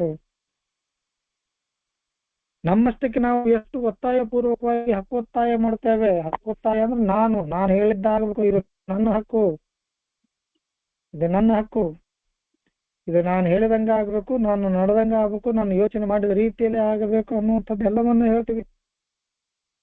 ನಾನೇನು ಬುದ್ಧಿ ಇಲ್ಲ ಅಂತಲ್ಲ, ಹೌದು, ನಾವು ಕೂಡ ಸರಿ ಯಾವುದು ತಪ್ಪು ಯಾವುದು, ಸಮಸ್ಯೆಯನ್ನು ಬಗೆಹರಿಸೋದು ಹೇಗೂ, ಆ ಸಮಸ್ಯೆಯಲ್ಲಿ ಸರಿ ಯಾವುದು ತಪ್ಪು ಯಾವುದು ಎಲ್ಲವನ್ನ ನಾವು ಕಂಡುಕೊಳ್ತೀವಿ. ನಮಗೂ ಗುರ್ತು, ನಮಗೂ ಡಿಸೈಡ್ ಮಾಡಕ್ ಬರ್ತದೆ, ಇಲ್ಲ ಅಂತ ಹೇಳಂಗಿಲ್ಲ. ಸಾಕಷ್ಟು ಜನ ಹೇಳಿದನ್ನು ನಾವು ಶಾಂತವಾಗಿ ಕೇಳಿವಿ, ಎದುರಾಡಿಲ್ಲ, ಬುದ್ಧಿವಾದನನ್ನ ಕೇಳಿವಿ, ಬಯಸ್ಕೊಂಡಿವು ಕೂಡ, ಇಲ್ಲಂತ ಇಲ್ಲ. ಇದೆಲ್ಲವೂ ಆದ ನಂತರ ಕೂಡ ನಿರ್ಧಾರವು ನಂದ ಆಗಿರ್ಬೇಕ. ನಾವು ಬೇಕಾದವ್ರು ಹೇಳಿ, ಬೇಕಾದವ್ರು ಬೇಕಾದ ಸಜೆಷನ್ ಕೊಡ್ಲಿ, ಆದ್ರೆ ಕೊನೆಯ ಡಿಸಿಷನ್, ಕೊನೆಯ ನಿರ್ಧಾರ ನಂದ ಆಗಿರ್ಬೇಕನ್ನುವಂಥದ್ದು ನಾನು ಇಚ್ಛೆ ಇರ್ತದೆ ನನಗ. ನನ್ನ ಮಾನಸಿಕ ವಿಷಯಗಳಲ್ಲಿ, ನನ್ನ ಮನಸ್ಸಿನ ವಿಷಯಗಳಲ್ಲಿ, ನನ್ನ ಭಾವನೆಗಳ ವಿಷಯದಲ್ಲಿ ಅಥವಾ ನನ್ನ ಭಾವುಕ ವಿಷಯಗಳಲ್ಲಿ ಯಾರೇ ಆಗ್ಲಿ ನಮ್ಮ ವೈಯಕ್ತಿಕ ಸ್ವಾತಂತ್ರ್ಯದಲ್ಲಿ ಕೈ ಆಡಿಸುವುದು ನಮಗೆ ಬೇಕಾಗಿಲ್ಲ. ನನ್ನ ಬದುಕು, ನನ್ನ ಇಷ್ಟ, ನಾನು ಮಾಡಿದ್ದು ಸರಿ. ನನ್ನ ವಿಷಯದಲ್ಲಿ ನೀವೇನು ಬುದ್ಧಿವಾದ ಹೇಳ್ತೀರಿ, ಏನ್ ಸಜೆಷನ್ ಕೊಡ್ತೀರಿ, ಓಕೆ, ಎಲ್ಲ ಫೈನ್, ಕೇಳಿಸ್ಕೊಳ್ತೀನಿ, ಆದ್ರೆ ಡಿಸಿಷನ್ ಮಾತ್ರ ನಂದು, ಫೈನಲ್. ಇಂಥ ಮನಸ್ಥಿತಿ ಅವನವನು. ಅದಕ್ಕೆ ಅವ್ರು ಹೇಳ್ತಾರೆ, ವೈಯಕ್ತಿಕ ಸ್ವಾತಂತ್ರ್ಯದಲ್ಲಿ ಕೈ ಆಡಿಸುವುದು ಯಾರಿಗೂ ನಮಗೆ ಸ್ವೀಕಾರವಾಗುವುದಿಲ್ಲ. ಅದ್ರ ಜೊತೆಗೆ ನಾವು ಸಂಪೂರ್ಣವಾಗಿ ಅದನ್ನು ನಂಬುದಿಲ್ಲ, ನಮಗೆ ನಂಬಿಕೆ ಬರುದಿಲ್ಲ, ನಮ್ಗೆ ಅಸಾಧ್ಯನೇ ಇರ್ತದೆ. ನಮ್ಮದು ಏನಿರ್ತದೆ ಅಂದ್ರೆ, ನನ್ನ ಮಾನಸಿಕ ದೃಢತೆಯ ಬೆಂಬಲ, ನನ್ನ ಬುದ್ಧಿವಂತಿಕೆ ಮೇಲೆ ನನಗೆ ನಂಬಿಕೆ ಬಹಳ. ನಾನು ಬಹಳ ಶಾಣೆ, ಬದುಕನ್ನು ನಡೆಸಬಲ್ಲೆ, ನಾನಿಲ್ಲೇ ಈ ಜೀವನವನ್ನು ಸರಿಯಾಗಿ ನಡೆಸಬಲ್ಲೆ, ನಾನು ಸರಿಯಾದ ದಿಕ್ಕಿನಲ್ಲಿ ನಡೆಸಬಲ್ಲೆ, ನಾನು ಇವೆಲ್ಲವೂ ನನ್ನಲ್ಲಿದ್ದು ಬದುಕಿನಲ್ಲಿ ಜೀವಿಸುತ್ತಿರುವ ಪ್ರಪಂಚದಲ್ಲಿ ನಾನು ಎಲ್ಲವನ್ನು ಸಾಧಿಸಬಲ್ಲೆ ಅನ್ನುವಂಥ ವಿಶ್ವಾಸ ನನಗೆ ಖಂಡಿತವಾಗಿಯೂ ಇತ್ತು, ಇಲ್ಲ ಅನ್ನಂಗಿಲ್ಲ. ಪ್ರತಿಯೊಬ್ಬರಲ್ಲೂ ಇದು ಇತ್ತು, ಇಲ್ಲ ಅನ್ನಂಗಿಲ್ಲ. ತಾನೇ ತನ್ನ ದೇವನಾಗಿ, ಈ ಸೆಂಟೆನ್ಸ್ ಬಹಳ ಚಂದ ಐತಿ. ತಾನೇ ತನ್ನ ದೇವನಾಗಿ, ನನಗೆ ನಾನೇ ದೇವರು, ನಾನೇ ದೈವ, ಐ ಆಮ್ ದಿ ಗಾಡ್. ಒಂದು ಫಿಲ್ಮ್ ಆಗಿತ್ತು, Upendra, I am the god. ತಾನೇ ತನ್ನ ದೈವವಾಗಿ ಮನುಷ್ಯನು ಅರ್ಥೈಸುವ ತಾತ್ವಿಕತೆ ಹೇಳುವಾಗ ಬಹಳ ಚೆನ್ನಾಗಿ ಹೇಳ್ಬೋದು. ಎಲ್ಲವೂ ಹೇಳಕ್ ಬಹಳ ಚಂದ. ನಾನು ಭಾರಿ, ನನಗೆ ಗೊತ್ತು, ನಾನು ಎಲ್ಲವನ್ನ ಮಾಡಬಲ್ಲೆ, ನನ್ಗೆಲ್ಲದರಲ್ಲೂ ವಿಶ್ವಾಸವಿದೆ, ಎಲ್ಲದರಲ್ಲಿ ಗೆಲ್ಲಬಲ್ಲೆ ಅಂತೇಳಿ ಹೇಳಕ್ ಬಹಳ ಚಂದ. ಹೇಳಿಲ್ಲ ರಗಡ್ಸಲ್ಲ, ಹೇಳಿವಲ್ಲ, ನೋಡು ಬಿಟ್ಟು ತೋರಿಸ್ತೀನಿ, ಕುರ್ತಾ ಬಿಟ್ಟು ನಿಲ್ಲಿಸ್ತೀನಿ, ಸರಿಯಾಗಿ ಮಾಡ್ತೀನಿ ನಿಮ್ಮನ್ನೆಲ್ಲ, ನಾನು ಸರಿ ಹೊಂದ್ತೀನಿ, ಅದಾದ ನಂತರ ನಿಮ್ಮನ್ನ ಮಾಡ್ತೀನಿ ಅಂತ ಹೇಳಿ ಮನೆಯವ್ರಿಗೆಲ್ಲರೂ ಹೇಳ್ತಿದ್ವಿ ನಾವು. ಆದ್ರೆ ನನ್ನನ್ನು ನಾನು ಪರೀಕ್ಷೆಗಳು ಪಟ್ಟಾಗ, ನನ್ನನ್ನು ನಾನು ನೋಡ್ಕೊಂಡಾಗ ಅದು ಎಷ್ಟು ಚೆನ್ನಾಗಿ ಕೆಲಸ ಮಾಡೈತೆ ಅನ್ನೋದಂತದ್ದು ನಮ್ಗೆ ಗುರ್ತಾಗ್ತದೆ. ಇಲ್ಲಾಂದ್ರೆ ನಾವ್ ಯಾಕೆ ಇಲ್ಲಿ ಬಂದು ಕುಂದಿರ್ತೀನಿ, ಆರಾಮಾಗಿರ್ತಿದ್ವಲ್ಲ. ಇವತ್ತು ನಾವ್ ಏನು ನನ್ನ ಎಲ್ಲವನ್ನ ಮಾಡಬಲ್ಲೆ ಅಂತ ಹೇಳಿ ಅನ್ಕೊಂಡಿದ್ವಿ, ಅದೆಲ್ಲವನ್ನ ತಿರುಗಿ ಇನ್ನೊಮ್ಮೆ ಪರೀಕ್ಷೆ ಮಾಡಿದಾಗ ಗುರುತಾಗಿದ್ದು ನಮ್ಗೆ ನಮ್ಮ ಕೈಲಿ ಏನು ಮಾಡಕ್ ಆಗಲಿಲ್ಲ ಅಂತ. ನಮ್ಮಷ್ಟಕ್ಕೆ ನಾವೇ ಕೇಳ್ಕೋಬೇಕು. ನನ್ನಲ್ಲಿರುವಂತ ವಿಶ್ವಾಸ ಏನಾಯ್ತು, ನನ್ನಲ್ಲಿರುವಂತ ಕಾರ್ಯಕ್ಷಮತೆ ಏನಾಯ್ತು, ನನ್ನಲ್ಲಿರುವಂತ ಜಾಣತನ ಏನಾಯ್ತು, ನನ್ನಲ್ಲಿರುವಂತ ಬುದ್ಧಿವಂತಿಕೆ ಏನಾಯ್ತು, ನನ್ನ ಸಂಬಂಧಗಳು ಏನಾಯ್ತು, ನನ್ನ ಆರ್ಥಿಕ ಪರಿಸ್ಥಿತಿ ಏನಾಯ್ತು, ನನ್ನ ಸಾಮಾಜಿಕ ಗೌರವ ಏನಾಯ್ತು, ನಾನು ತೆಗೆದುಕೊಂಡಂತ ನಿರ್ಧಾರಗಳು ಏನಾದ್ರು, ನನಗಿವತ್ತು ಈ ಈ ಸಮಾಜದಲ್ಲಿ ಅಥವಾ ಈ ಮನೆಯಲ್ಲಿ ನನ್ನ ವ್ಯಾಲ್ಯೂ ಅಥವಾ ನನ್ನ ಏನಂತಾರ ನನ್ನ ವ್ಯಾಲ್ಯೂ ಅಂದ್ರೆ ನನ್ನ ಬೆಲೆ ಎಷ್ಟು, ನನಗೆ ಎಷ್ಟು ಜನ ಇವತ್ತು ನನ್ನ ಮಾತಿಗೆ ಬೆಲೆ ಕೊಡ್ತಾರೆ, ಇವೆಲ್ಲವನ್ನು ನನಗೆ ನಾನೇ ಕೇಳಿಕೊಂಡಾಗ ಜೀರೋ. ಜೀರೋಕ್ಕಿಂತ ಕಡಿಮೆ ಏನ್ರಿ ಇದ್ರೆ ಅದು -0 ಹೇಳ್ರಿ, ಅದು ಓಕೆ. ಅದು ಮೈನಸ್ ಅನ್ನೋದು okay, no problem. Zero minus ಅಲ್ಲ, ಜೀರೋನಲ್ಲ -0 ಅನ್ಕೋಬಹುದು. ಆ ಲೆವೆಲ್ ಬಂದು ನಿಂತು ಕನ್ನಡಿಯಲ್ಲಿ ತನ್ನನ್ನೇ ಚೆನ್ನಾಗಿ ನೋಡಿಕೊಳ್ಳುವ ಯಾವುದೇ ಅಥವಾ ಯಾವನೇ ಒಬ್ಬ ಅಮಲ ರೋಗಿಗೆ ಇದು ಉತ್ತಮ ಉತ್ತರವಾಗಬಲ್ಲದು ಅಂತ ಬರೆಯುವುದು. One good look in the mirror ought to be answer enough for any alcoholic. ನನ್ನನ್ನು ನಾನು ಕೊನೆಯ ದಿನಗಳಲ್ಲಿ ಕನ್ನಡಿ ಮುಂದೆ ನಿಂತು ನೋಡಿದಾಗ ನನಗೆ ಬಂದಂತ ಯೋಚನೆ ಏನಂದ್ರೆ, ಈ ಬದುಕು ಹಿಂಗ್ಯಾಕಾಯ್ತು, ಏನಿದ್ದೆ ನಾನು, ಏನಾದೆ ನಾನು, ಈ ತರ ಆಗಲಿಕ್ಕೆ ಕಾರಣಗಳೇನು ಅನ್ನುವಂತ ಕ್ವಶನ್ಗಳು ನನ್ನಲ್ಲಿ ಮೂಡ್ತಾ ಇತ್ತು. ಮೊದಲಿದ್ದ ಅರುಣ ಕುಡುತ್ತದ ಕೊನೆಯ ದಿನಗಳಲ್ಲಿ 18 ಜನವರಿ ಫೆಬ್ರವರಿಯಲ್ಲಿ ನನ್ನನ್ನು ನಾನು ನೋಡ್ಕೊಂಡಾಗ ಏನಿದ್ದ ಅರುಣ ಏನಾಯ್ತು. ಈ ಕ್ವಶನ್ಗಳು ನಿಮ್ಗೆ ನಿಮ್ಮ ಪ್ರತಿಯೊಬ್ಬರು ತಮ್ಮ ಶೇರಿಂಗ್ಗಳಲ್ಲಿ ಇವುಗಳನ್ನ ಹೇಳ್ತಾರೆ. ನನ್ನ ಪರಿಸ್ಥಿತಿ ಏನಾಯ್ತು ಕೊನೆಗೆ ಅನ್ನುವಂಥದ್ದು ಅಲ್ವಾ.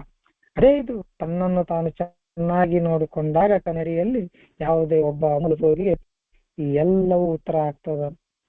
ನನ್ನ ಬುದ್ಧಿವಂತಿಕೆ, ನನ್ನ ಘನತೆ, ನನ್ನ ಜಾಣತನ, ನನ್ನ ತಾಳ್ಮೆ ಎಲ್ಲವೂ ಏನಾಯ್ತು ಅನ್ನುವಂಥದ್ದು ಇಲ್ಲಿ ಗೊತ್ತಾಗ್ತದೆ ಸ್ನೇಹಿತರೆ. ಸೊ ದಯವಿಟ್ಟು ಮುಂದೆ ಹೋಗಿ. ಕನ್ನಡಿಯಲ್ಲಿ ಕಾಣಿಸುವ ತನ್ನ ರೂಪ ನೋಡಲಾಗದಷ್ಟು ವಿರೂಪವಾಗಿದ್ದರೆ ಸ್ವಸಂಪೂರ್ಣತೆಯಿಂದ ಸಾಮಾನ್ಯ ವ್ಯಕ್ತಿಗಳು ಪಡೆಯುವ ಪರಿಣಾಮವನ್ನು ಆತ ಪರಿಗಣಿಸಬಹುದು. ಜನರು ಕೋಪ ಮತ್ತು ಭಯದಿಂದ ತುಂಬಿರುವಂತೆ ಆತನಿಗೆ ಕಾಣಬಹುದು ಹಾಗೂ ಸಮಾಜ ಬೇರೆ ಬೇರೆ ಗುಂಪುಗಳಾಗಿ ವಿಭಜಿಸಲ್ಪಟ್ಟಂತೆ ಕಾಣಬಹುದು. ಪ್ರತಿ ಗುಂಪು ಇನ್ನೊಂದು ಗುಂಪಿಗೆ ಹೇಳುವುದು ನಾವು ಸರಿ ನೀವು ತಪ್ಪು ಎಂದು. ಪ್ರತಿ ಒತ್ತಡದ ಪಂಗಡವು ಅದು ಸಾಕಷ್ಟು ಬಲಿಷ್ಠವಾಗಿದ್ದರೆ ತನ್ನ ಇಚ್ಛೆಯನ್ನು ಇತರರ ಮೇಲೆ ಹೇರುವುದನ್ನು ಕಾಣಬಹುದು. ಎಲ್ಲೆಲ್ಲೂ ವೈಯಕ್ತಿಕ ನೆಲೆಯಲ್ಲೂ ಇದೇ ನಡೆಯುತ್ತಿರುವುದನ್ನು ಕಾಣಬಹುದು. ಈ ಎಲ್ಲ ದೊಡ್ಡ ಪ್ರಯತ್ನದ ಫಲವಾಗಿ ಶಾಂತಿ ಮತ್ತು ಸಂಬಂಧಗಳು ಕಡಿಮೆಯಾಗುತ್ತಿರುವುದನ್ನು ನಾವು ಕಾಣಬಹುದು. ಸ್ವಸಂಪೂರ್ಣತೆಯು ತಾತ್ವಿಕತೆಯಿಂದ ಪ್ರಯೋಜನವಾಗದೆ ಇರುವುದನ್ನು ಕಾಣಬಹುದು.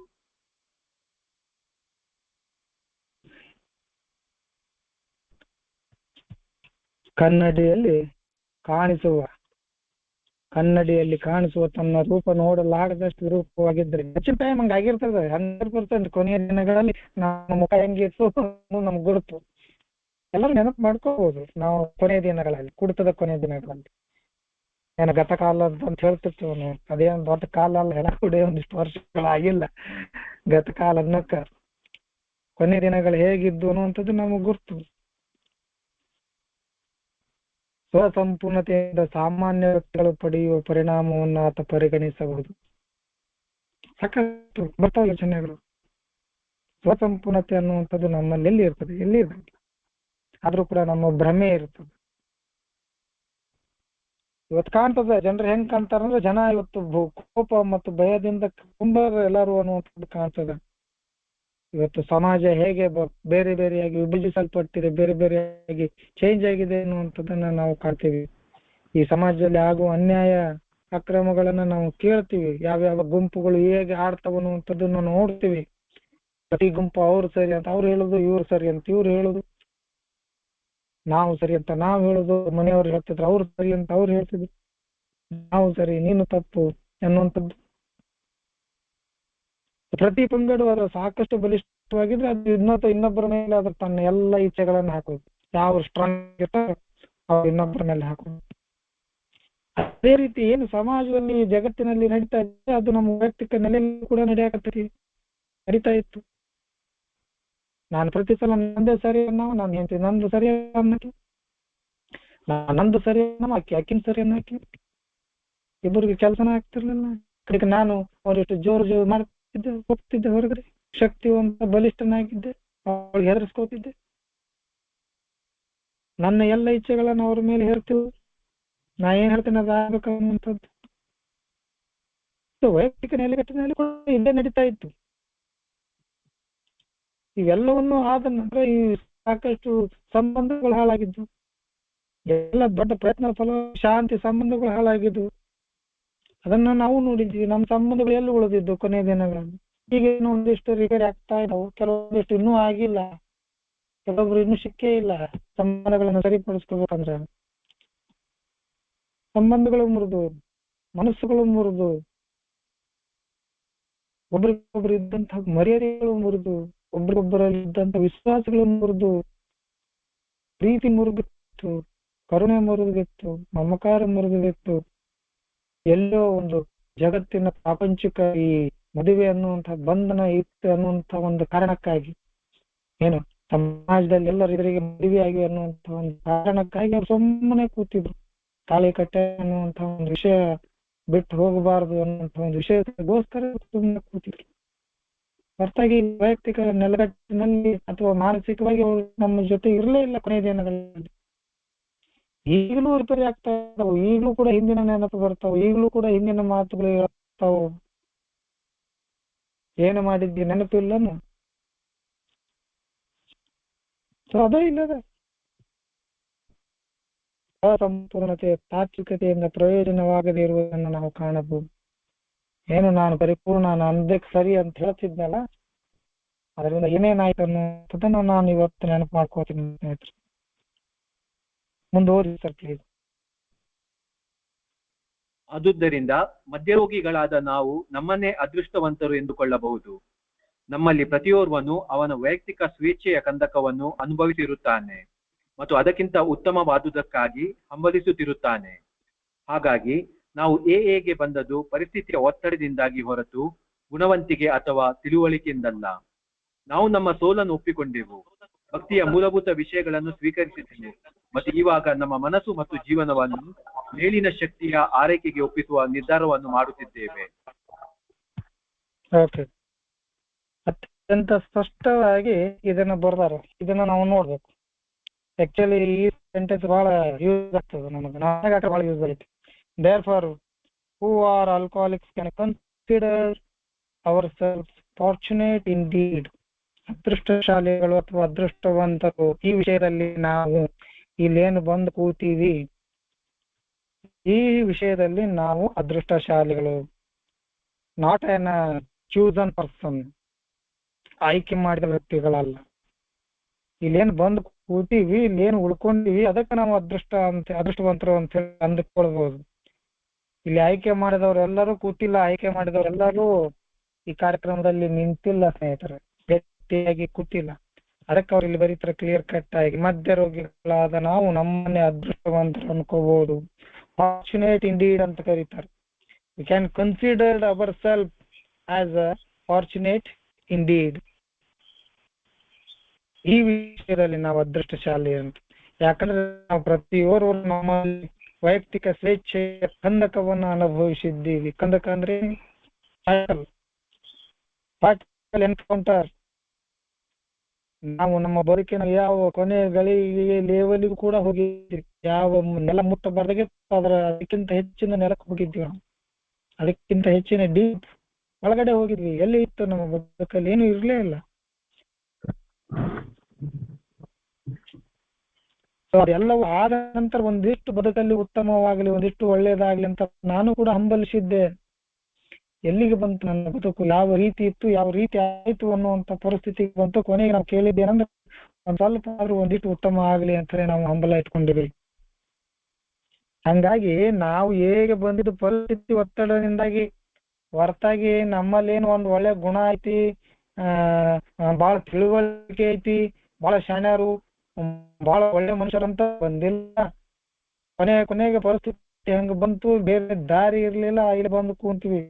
ಯಾರು ಬಂದು ನಮ್ಮನ್ನೇನು ಆಯ್ಕೆ ಮಾಡಿ ಬರಪ್ಪ, ಬಹಳ ಶಾಣ್ಯಾರಿ ರಾಜ್ಕುಮಾರ, ಬಹಳ ಒಳ್ಳೊಳ್ಳೆ ಕೆಲಸ ಮಾಡಿ ಜಗತ್ತಿನಾಗ ನಿನ್ನಿಂದ ಬಹಳ ಜನರಿಗೆ ಅನುಕೂಲ ಆಗೈತಿ, ಬಹಳ ದೇವರಂತ ಮನುಷ್ಯ, ನೀನು ಬಂದು ಕುಂದ್ರಿ ಇಲ್ಲಿ ನಿನ್ನನ್ನ ದೇವರ ಆಯ್ಕೆ ಮಾಡಿ ಬಂದು ಇಲ್ಲಿ ಕುಂದರ್ಸ್ಯಾನ ಅಂತ ಅಲ್ಲ.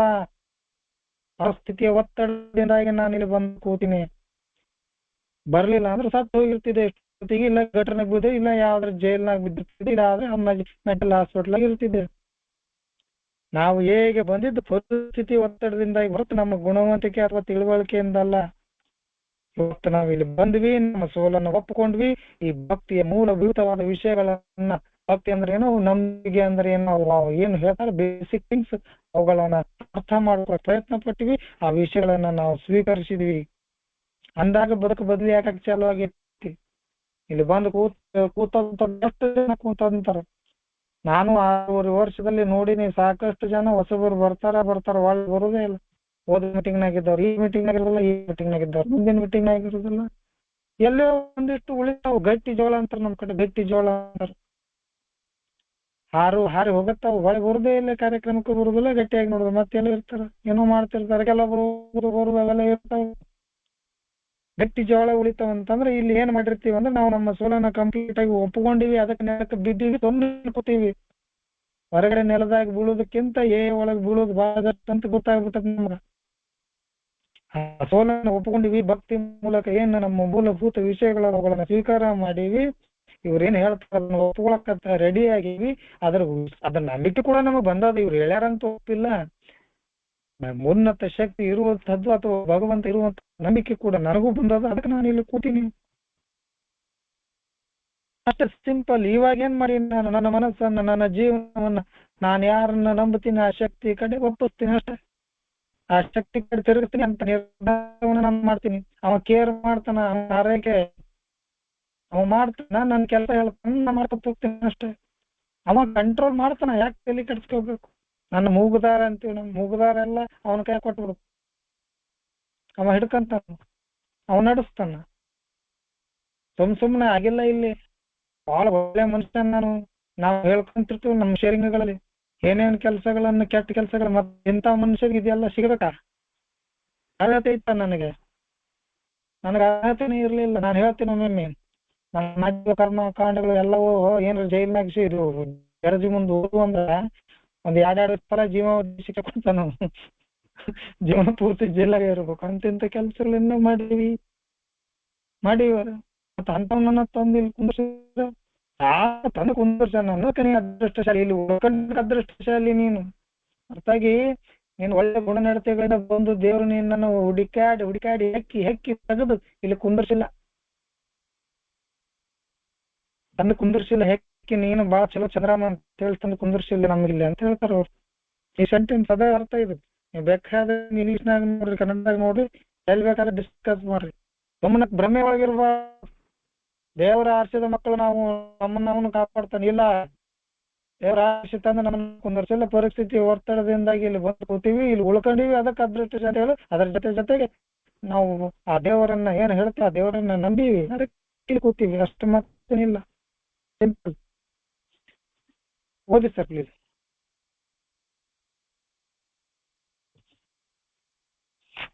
ಅವಲಂಬನೆ ಮದ್ಯರೋಗಿಗಳಿಗೆ ಎಷ್ಟು ಅತೃಪ್ತಿಕರವೋ ಅಷ್ಟೇ ಅದು ಹಲವಾರು ಮನಃಶಾಸ್ತ್ರಜ್ಞರಿಗೆ ಕೂಡ.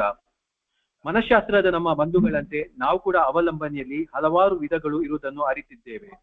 ಅವುಗಳಲ್ಲಿ ಹಲವನ್ನು ನಾವು ಅನುಭವಿಸಿದ್ದೇವೆ. ಉದಾಹರಣೆಗೆ, ಯಾವನೇ ಪುರುಷ ಅಥವಾ ಸ್ತ್ರೀಯು ತನ್ನ ಹೆತ್ತವರ ಮೇಲೆ ಅತಿ ಭಾವುಕತೆಯಿಂದ ಹೊಂದಿಕೊಂಡಿರುವುದು ಸಲ್ಲದು. ಅವರು ತನ್ನ ಬಾಲ್ಯದಲ್ಲಿಯೇ ಹೆತ್ತವರಿಂದ ಪ್ರತ್ಯೇಕವಾಗಿ ಬದುಕುವುದನ್ನು ಕಲಿಯಬೇಕು. ಈ ರೀತಿಯ ತಪ್ಪು ಅವಲಂಬನೆಯನ್ನು ಉದಾಹರಣೆಯಾಗಿಟ್ಟು ಯಾವುದೇ ಅವಲಂಬನೆಯೂ ಸರಿಯಿಲ್ಲವೆನ್ನುವುದು ಹೆಚ್ಚಿನ ಮದ್ಯರೋಗಿಗಳ ಅನಿಸಿಕೆಯಾಗಿರುತ್ತದೆ. ಆದರೆ ಎಎಯ ಮೇಲಾಗಲಿ ಅಥವಾ ಉನ್ನತ ಶಕ್ತಿಯ ಮೇಲಾಗಲಿ ಇರುವ ಅವಲಂಬನೆಯು ಅಂತಹ ಪರಿಣಾಮಗಳನ್ನು ಉದ್ಭವಿಸಗೊಡುವುದಿಲ್ಲ. ಸಿಂಪಲ್. ಅವಲಂಬನೆ ಭಗವಂತನ ಮೇಲೆ ಅವಲಂಬನೆ ಮಾಡಕತ್ತೀವಿ, ಹೊರತಾಗಿ ಬೇರೆ ಯಾರ ಮೇಲೂ ಅಲ್ಲ. ಇಲ್ಲಿ ಸಾಕಷ್ಟು ಈ ಮನಃಶಾಸ್ತ್ರಜ್ಞರು ಅಥವಾ ಸೈಕಿಯಾಟ್ರಿಸ್ಟ್ ಹೇಳ್ತಾರೆ, ಹಲವಾರು ವಿಧಗಳನ್ನು ಅವ್ರು ತೋರಿಸ್ತಾರ. ಡಿಪೆಂಡೆನ್ಸಿ ಅಂದ್ರೆ ಏನು, ಯಾರ ಮೇಲೆ ಅವಲಂಬನೆ ಆಗಿರ್ಬೇಕು ಏನು ಅಂತ ಹೇಳಿ. ಅವಲಂಬನೆ ಅನ್ನುವಂಥದ್ದು ಮಧ್ಯ ರೋಗಿಗಳಿಗೆ ಎಷ್ಟು ಅತೃಪ್ತಿಕರ, ಅದು ಹಲವಾರು ಮನಃಶಾಸ್ತ್ರಜ್ಞರಿಗೂ ಕೂಡ ಅಂತ ಹೇಳ್ತಾರ ಅವ್ರು. ಇವತ್ತ ಬೇಕಂದ್ರೆ ನಾವು ಸಾಯಿ ಮೇಲೆ ಅವಲಂಬನೆ ಆಗ್ತಿದ್ವಿ, ಆಲ್ಕೋಹಾಲ್ ಮೇಲೆ ಅವಲಂಬನೆ ಆಗ್ತಿದ್ವಿ, ಹೊರತಾಗಿ ಅದನ್ನ ಬಿಡಿಸುವಂತ ಒಂದು ಉನ್ನತ ಶಕ್ತಿ ಐತಿ, ಅದ್ರ ಮೇಲೆ ಅವಲಂಬನೆ ಆಗ್ರಂದ್ರೆ ಅಂತಿದ್ವಿ. ಕಾಣ್ತೈತೆ ಕಣ್ಣಿಗೆ ಉನ್ನತ ಶಕ್ತಿ ಅಂತಿದ್ವಿ. ದೇವ್ರ ಎದುರಿಗೆ ಬಂದು ಕೂತ್ರು ಸುಮ್ಮನೆ ಕೂಡದು ಏನ್ ಮಾಡ್ರೆ ಮಾತಾಡ್ಬಿಡಪ್ಪ ಅಂತ ಹೇಳುವಂತ ಮನುಷ್ಯರು ನಾವು. ದೇವರೇ ಬಂದು ಸ್ವತಃ ದೇವರೇ ಬಂದು ಎದುರಿಗೆ ಕೂತು ಇದೆಲ್ಲ ಸರಿಯಲ್ಲ ಮಾಡಬೇಡಪ್ಪ ಅಂದ್ರೆ ಇನ್ನ ಕುಡ್ದಿಲ್ಲ ಲೇನಿ ಅಂತ ಕೇಳಿದಂತವ್ರು. ದೇವ್ರು ಬಂದು ಎದುರಿಗೆ ಕುಂತ್ರು ಅವ್ರು ಕೇಳೋಂಥವ್ರು. ಕೊಡ್ತದ ಮೇಲೆ ಅವಲಂಬನೆ ಹೊಡ್ಲಿಕ್ಕೆ ರೆಡಿ ಇದ್ವಿ ಹೊರತಾಗಿ ಒಂದು ಶಕ್ತಿ ಅದ ಅನ್ನೋದಿಲ್ಲ, ಅದ್ರ ಮೇಲೆ ಇರ್ಲಿಲ್ಲ. ಸಾಕಷ್ಟು ವಿಧಗಳದಾವ ಅವರಲ್ಲಿ, ಸಾಕಷ್ಟು ಅವುಗಳಲ್ಲಿ ನಾವು ಹಲವನ್ನು ಅನುಭವಿಸಿವಿ ಇವತ್ತು. ಅವರೊಂದಿಷ್ಟು ಉದಾಹರಣೆಗಳನ್ನ ಕೊಡ್ತಾರೆ. ತಂದೆ ತಾಯಿ ಕೂಡ ಬಹಳ ಭಾವುಕತೆಯಿಂದ ಇರಬಾರ್ದು, ಬಹಳ ಪ್ರೀತಿಯಿಂದ ಇರಬಾರ್ದು, ಬಾಲ್ಯದಿಂದ ಅವರನ್ನ ಬಿಟ್ಟು ದೂರ ಹೋಗ್ಬಿಡುದು, ಎಲ್ಲ ತಪ್ಪು ಕಲ್ಪನೆಗಳು. ಇಂಥ ಅವಲಂಬನೆ ಇಟ್ಟುಕೊಂಡು ನಾವು ಮಾತಾಡ್ತಿದ್ವಿ. ಯಾವ್ದು ಸರಿ ಅನ್ನೋದು ಗೊತ್ತಿರ್ತಿರಲ್ಲ, ಯಾವ್ದು ತಪ್ಪು ಅನ್ನೋದು ಗೊತ್ತಿರ್ತಾರೆ. ಯಾರು ಹೇಳಿದ್ದನ್ನ ಕೇಳ್ಕಂತೀವಿ, ಓಕೆ ಅದನ್ನ ಸರಿ ಅನ್ಕೋತಿದ್ವಿ. ಹೇಳ್ತಾರ ಈ ರೀತಿಯ ತಪ್ಪು ಅವಲಂಬನೆ ಉದಾಹರಣೆ ಆಗಿಟ್ಟುಕೊಂಡು ಯಾವುದೇ ಅವಲಂಬನೆ ಅಂದ್ರೆ ತಂದೆ ತಾಯಿ ಮೇಲೆ ಅವಲಂಬನೆ ಆಗ್ಬಾರ್ದು ಅಂತ ಹೇಳ್ತೀವಿ. ಸಣ್ಣ ಮಕ್ಕಳಿದ್ದಾಗ ದೂರ ಹೋಗ್ಬೇಕು, ಸ್ವತಂತ್ರವಾಗಿ ಬೆಳಿಬೇಕು, ಇಲ್ಲಿ ಯಾರು ಯಾರಿಗಿಲ್ಲ, ನಮ್ಮ ಬದುಕನ್ನು ನಾವು ಕಟ್ಕೋಬೇಕು. ಎಲ್ಲವೂ ಕಟ್ಕೋ ಬೇಡ, ಅದಕ್ಕೂ ಒಂದಿಷ್ಟು ಸಮಯ ಅದ, ಇಲ್ಲ ಅನ್ನಂಗಿಲ್ಲ. ಸಮಯ ಬಂದ ಬರ್ತದ. ಹಕ್ಕಿ ಗೂಡಿನೊಳಗ ಬೆಳಿ ತನಕ ಇದ್ದೇ ಇರ್ತದೆ, ಬೆಳೆದ ಮೇಲೆ ತನ್ನಷ್ಟಕ್ಕೆ ತಾನು ಹಾರ್ಲಿಕ್ಕೆ ಬಂದಾಗ ಅದು ಹೋಗೇ ಹೋಗ್ತದ. ಸಮಯ ಬರ್ಬೇಕಲ್ಲ, ಸಮಯ ಬರೋ ತನಕ ನಾವು ಅದು ಗೂಡಿನಲ್ಲಿ ತಾಯಿ ಮೇಲೆ ಡಿಪೆಂಡ್ ಆಗಿರ್ತದ. ತಾಯಿ ಪಕ್ಷಿ ಬಂದು ಅದಕ್ಕೆ ಆಹಾರ ಕೊಡ್ತಿರ್ತದ. ನಾವು ನೋಡಿಲ್ಲ, ನಮಗಿಂತಲೂ ಗೂಡು ಕಟ್ಟಿ ತಾಯಿ ಪಕ್ಷಿ ಬಂದು ಹಾಕ್ತದ. ಬೆಳಿ ತನಕ ಹಕ್ಕಿ ಯಾವಾಗ ಬರಿತೈತಿ, ರೆಕ್ಕೆ ಪಕ್ಕ ಯಾವಾಗ ಬಲಿತಾವ, ತನ್ನಷ್ಟಕ್ಕೆ ತಾನು ಯಾವಾಗ ಹಾರ್ಲಿಕ್ಕೆ ಕಲಿತಾವ ಹೋಗ್ತದ. ಇವತ್ತು ನಾವು ಕೂಡ ಸಣ್ಣದಾಗಿ ಯೋಚನೆ ಮಾಡ್ರಿ, ನಾವು ಮೊದಲು ಇದ್ದಷ್ಟು ನಮ್ಮ ತಂದೆ ತಾಯಿ ಮೇಲೆ ಡಿಪೆಂಡ್ ಆಗಿವ, ಮೊದಲು ಇದ್ದಷ್ಟು ನಮ್ಮ ತಂದೆ ತಾಯಿ ಹತ್ರ ಹೋಗಿ ಕೊಡ್ತೀವ, ಮೊದಲು ಇದ್ದಷ್ಟು ಅಂದ್ರೆ ಸಣ್ಣ ಮಕ್ಕಳಿದ್ದಾಗ ನಾವು ತಾಯಿ ಮೇಲೆ ಇರುವಂತ ಪ್ರೀತಿ ಇದನ್ನ ಇವತ್ತು ತೋರಿಸ್ತೀವ. ನಾವು ಕೂಡ ಬೆಳಿತಾ ವಯಸ್ಸಾಗ್ತದ, ಬೆಳಿತಾ ವಯಸ್ಸಾದಂಗ ಅವರು ಏಜ್ ಹಾಕೋತ ಹೋಗ್ತಾರ, ಅವರಿಂದ ನಾವು ಕೂಡ ದೂರ ಆಗ್ತಾನೆ ಇರ್ತೀವಿ. ಯಾವಾಗ ಒಮ್ಮೆ ಹೋಗ್ತೀವಿ, ಮಾತಾಡ್ತೀವಿ, ಬರ್ತೀವಿ ಅಷ್ಟೇ. ಅವ್ರು ಮೊದಲು ತಾಯಿ ಅಥವಾ ತಂದೆ ಕೈ ಹಿಡಿದು ಹೆಂಗ್ ನಡೀತೀವಿ ಅಷ್ಟು ಡಿಪೆಂಡೆನ್ಸಿ ಇರುದಿಲ್ಲ. ಇವತ್ತು ನಮ್ಮ ಮಕ್ಕಳು ಅಷ್ಟು 2 ವರ್ಷ ದೂರ ಮೊದಲು ಎತ್ಕೊಂಡು ಅಡ್ಡಾಡ್ತೀವಿ. ಆ ಏಜ್ ಬರೋ ತನಕ ಅವಲಂಬನೆ ಎಲ್ಲಿ ತನಕ ಅದ್ರ ತನಕ ಬಿಡ್ಬೇಕು. ಅದನ್ನು ಬಿಟ್ಟು ನಾವು ಏನೇನೋ ಕಥೆಗಳನ್ನ ಹೇಳೋದಲ್ಲ ಅಂತ ಹೇಳ್ತಾರೆ ಅವರು. ಸೊ ಇಲ್ಲಿ ಮೇಲಾಗ್ಲಿ ಅಥವಾ ಉನ್ನತ ಶಕ್ತಿಯ ಮೇಲಾಗ್ಲಿ ಇರುವ ಅವಲಂಬನೆ ಅಂತ ಪರಿಣಾಮಗಳಲ್ಲಿ ಉದ್ಭವಿಸಿಕೊಳ್ಳುವುದಿಲ್ಲ. ಅದಲ್ಲ ಅಲ್ಲ, ಇಲ್ಲಿ ಏನು ಭೌತಿಕವಾಗಿ ಏನು ಬದಲಾಗುವುದಿಲ್ಲ. ನೀವು ಜಸ್ಟ್ ನಾವು ಕೇವಲ ಡಿಪೆಂಡೆನ್ಸ್ ಇದೀವಿ ಅಥವಾ ಭಗವಂತನ ಮೇಲೆ ಅವಲಂಬನೆ ಹೊಂದುತ್ತೀವಿ ಅನ್ನುವಂತ ಮಾತಿನಿಂದ ಯಾವ್ದು ಫರ್ಕ್ ಬೀಳುವುದಿಲ್ಲ. ಅದು ಡಿಫರೆನ್ಸ್ ನಿಮಗೆ ಕಾಣುದಿಲ್ಲ, ಅಂತ ಪರಿಣಾಮಗಳನ್ನು ನಿಮಗೆ ಕಾಣುದಿಲ್ಲ. ಅದು ಪರಿಣಾಮಗಳು ಆಟೋಮೆಟಿಕ್ ಆಗ್ತಿರ್ತಾರ, ಆದ್ರೆ ನಿಮ್ಮ ನಜರಿಗೆ ಇರ್ಬೋದಿಲ್ಲ. ಏನಾಗ್ತದೆ, ಒಂದು ಉನ್ನತ ಶಕ್ತಿ ಅದ, ಅದನ್ನ ನಾನು ನಂಬ್ತೀನಿ, ಅದ್ರ ಮೇಲೆ ಇವತ್ತು ನಾನು ಅವಲಂಬನೆ ಆಗ್ತೀನಿ, ಅವ್ನು ನನ್ನ ಜೀವನವನ್ನ ನಡೆಸ್ಕೊಂಡು ಹೋಗ್ತಾನೆ ಅನ್ನಕ್ಕೆ ಏನಾಗ್ತದ? ಏನು ಬಾಂಡ್ ಬರ್ಬೇಕಾ, ಇನ್ ರಿಜಿಸ್ಟ್ರೇಷನ್ ಮಾಡ್ಬೇಕಾ, ಇನ್ನು ದುಡ್ಡು ಇಡಬೇಕಾ, ಅಥವಾ ಒಡಂಬಡಿಕೆ ಮಾಡ್ಕೋಬೇಕಾ, ಒಪ್ಪಂದ ಮಾಡ್ಕೋಬೇಕಾ ದೇವ್ರ ಜೊತೆ? ಏನಿಲ್ಲ, ನಂಬಿಕೆ, ಡಿಸಿಷನ್, ನಿರ್ಧಾರ ಮಾಡು. ಒಂದು ಶಕ್ತಿ ಐತೆ ಅಂತ ಎಲ್ಲ ಹೇಳ್ತಾ ಇದ್ರೆ ಇವ್ರು ಕಂಡುಕೊಂಡ್ರಂತ ನಾವು ಕಂಡುಕೊಂತೀವಿ, ನಾವು ಕೂಡ ಹೂ ಅನ್ನೋದ್ರಾಗ ಏನಿಲ್ಲ. ಸೊ ಅದಾಗ ಇನ್ನೊಂದು ತರ ಇವತ್ತು ಮುಗಿಸ್ಬೋದು. ಮುಗಿಸಿ ಸರ್, ಓದ್ಬಿಡಿ, ಮುಗಿಸೋಣ.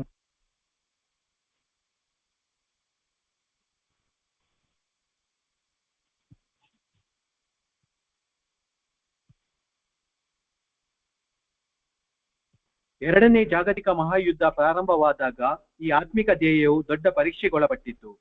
ಎಇಯವರು ರಕ್ಷಣೆ ಪಡೆಗಳಲ್ಲಿದ್ದ ಜಗತ್ತಿನ ಎಲ್ಲಾ ಭಾಗಗಳಿಗೆ ಹೋದರು.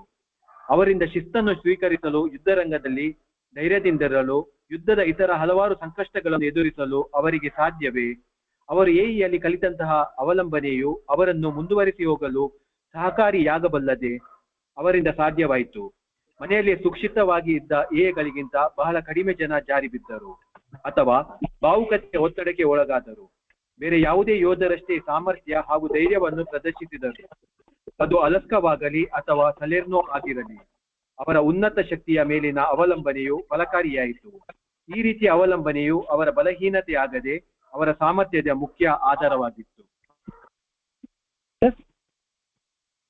ಇಲ್ಲಿ ಇದಾದ ನಂತರ ಕಾರ್ಯಕ್ರಮ ಪ್ರಾರಂಭ ಆದ ನಂತರ ಎರಡನೇ ಯುದ್ಧ ಪ್ರಾರಂಭ ಆಗ್ತದೆ. ಎರಡನೇ ಯುದ್ಧದಾಗ ನಮ್ಮ ಮೆಂಬರ್ಗಳು ಸೋಲ್ಜರ್ಸ್ ಬಹಳ ಮಂದಿ. ಇನ್ಫ್ಯಾಕ್ಟ್ BLW ಕೂಡ ಅದೇನು ಕಂಪಲ್ಸರಿ ಇರ್ತೈತೆ ಅಲ್ಲಿ ಮಿಲಿಟರಿಯಲ್ಲಿ ಸೇವೆ ಮಾಡ್ಲಿಕ್ಕೆ, ಅವರು ಕೂಡ ಮಾಡಿ ಬಂದಂತವ್ರೆ. ಇಲ್ಲಿ ನಮ್ಮ ಎ ಮೆಂಬರ್ಗಳು ಸಾಕಷ್ಟು ರಕ್ಷಣಾ ಪಡೆಗಳಲ್ಲಿ ಇರ್ತಾರೆ, ಮಿಲಿಟರಿಗಳಲ್ಲಿ ಇರ್ತಾರೆ.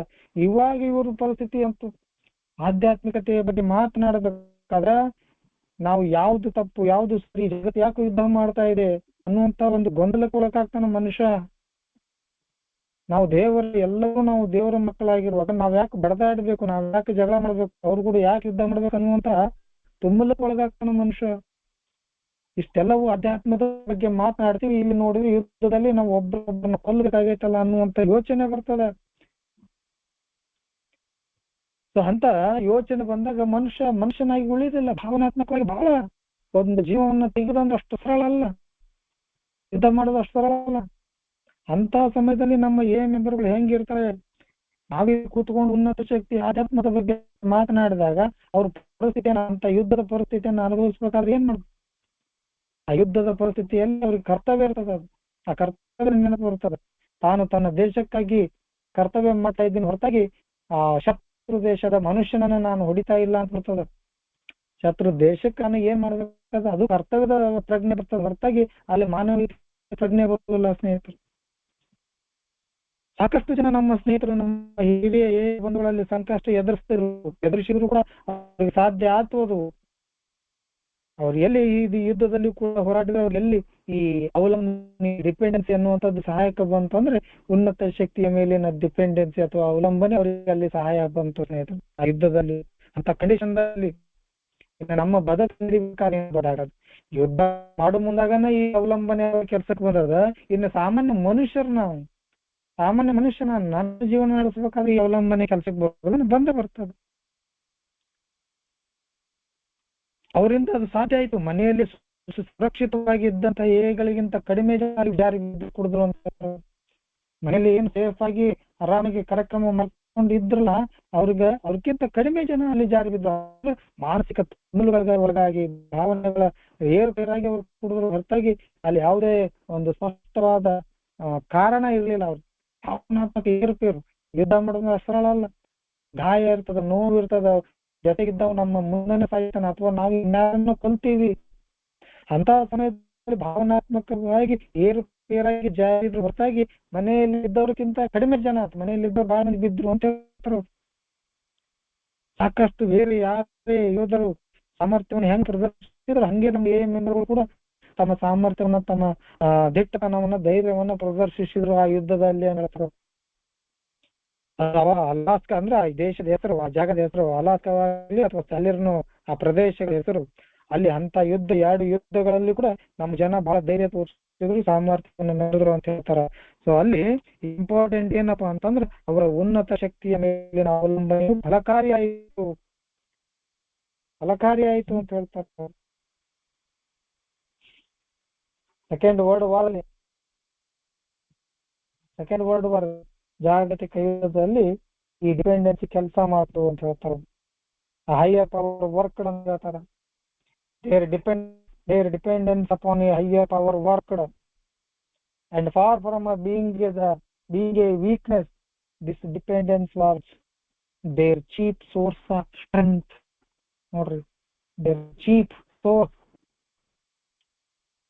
ಈ ಡಿಪೆಂಡೆನ್ಸಿ ಅವರ ಬಲಹೀನತೆ ಆಗದೆ ಅವರ ಸಾಮರ್ಥ್ಯ ಪ್ರಮುಖ ಆಧಾರವಾಗಿತ್ತು ಅಂತ ಹೇಳ್ತಾರೆ. ಅವಲಂಬನೆ ಅಂದ್ರೆ ಹೆಂಗಿರ್ಬೇಕು ಅಂತ ಹೇಳ್ತಾರೆ.